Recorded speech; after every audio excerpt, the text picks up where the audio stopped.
For today's activity ay gagawa tayo ng FFJ. Ito nga pala yung mga kailangan natin. At dumako tayo sa unang hakbang ng paggawa ng FFJ. Unang hakbang nga ay kailangan garra-garratan ng mga kamatis. Pag nagarrat na nga natin ito ay ikabil na natin sa unag ng balde. Kailangan nga ay magarrat natin ang lahat ng ating mga gagamitin na kamatis.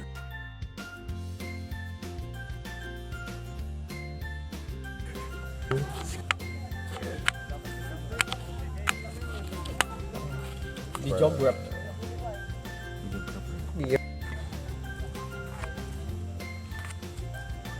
Nakatas na, sayang. Mal anan agita anig matudtudan pa.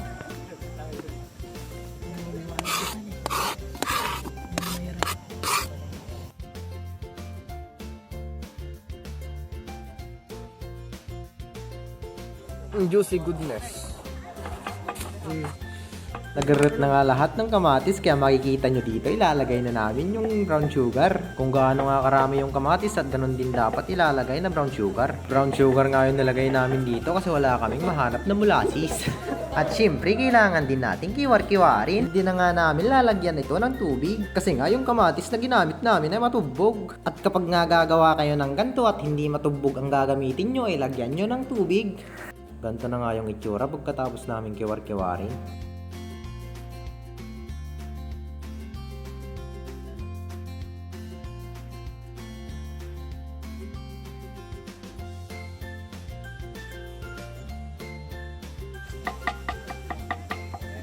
Pagkatapos natin tong haluin ay tatakpan naman natin ng malinis na papel.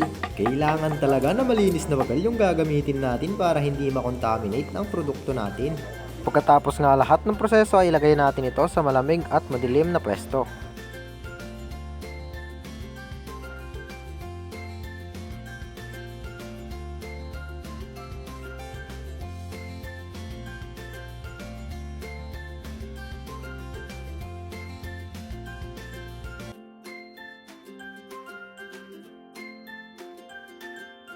Nagabot na? At sa taas nito ay nilagay namin yung pangalan ng produkto namin. Date of process, date of harvest.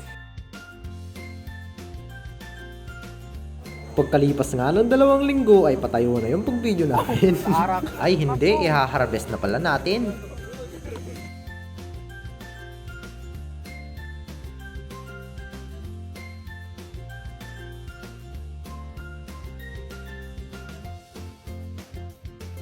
Kailangan talaga ng strainer dito pag mag-harvest.